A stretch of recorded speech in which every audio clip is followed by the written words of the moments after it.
त्यासाठी मी उडदाची डाळ 4 तास भिजत घातली होती। तर त्याच्यासाठी नंतर लागेल 2 चटण्या, एक हिरवी चटणी, आलं लसूण आणि कोथिंबीर आणि लिंबू आणि चाट मसाला, गोड चटणी।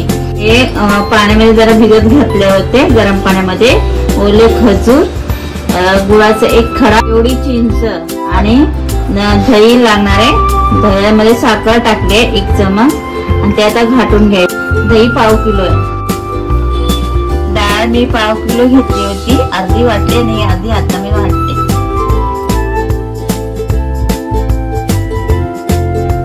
हे वाटून घेतले, मिक्सरला बारीक करून घेतले। आता याच्यामध्ये थोडस चवीपुरतं मीठ टाकते आणि हे आता चांगलं एक साईडलाच असं घाटून घेते पूर्ण। आता मी हे फेटून घेतलंय पीठ सर्व। आता मी पाण्यामध्ये टाकून बघते, वरती आलं म्हणजे ते चांगलं पीठ झालेलं आहे।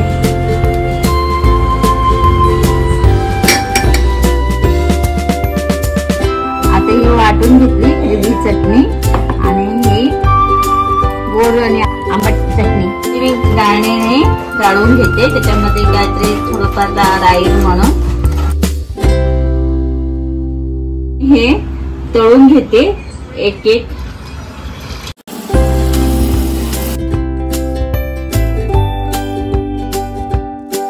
झाल्यावरती मी पाण्यात टाकणार, कारण पाणी मध्ये टाकल्यावरती ते सॉफ्ट होणार, नरम होणार।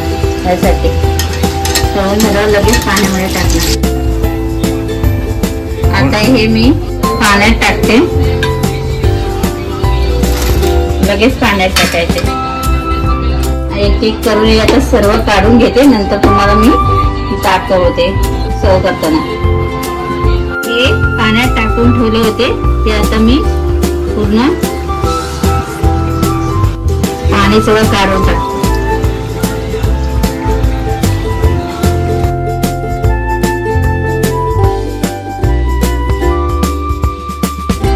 याच प्रकारे आपला दही वड्याचा ठेला तयार झालेला आहे। आता मी तुम्हाला हे सजावट करून दाखवते, काय काय टाकायचं ते आता मी तुम्हाला सर्व दाखवते। आणि आता प्लेट मध्ये मी सर्व आता काढून घेते। छान झालेत, सॉफ्ट सॉफ्ट झालेत पूर्ण।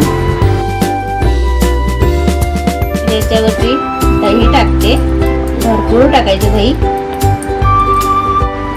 आता मी चटणी टाकते, आंबट गोड चटणी टाकते। त्याच्यामध्ये चिंच, गुळ आणि खजूर आहेत, ओले खजूर। मी हे लाल तिखट टाकते, त्यानंतर हा चाट मसाला टाकते थोडाफार चवीसाठी, आणि त्याच्यावरती बारीक शेव आणि हे डाळिंबाचे दाणे।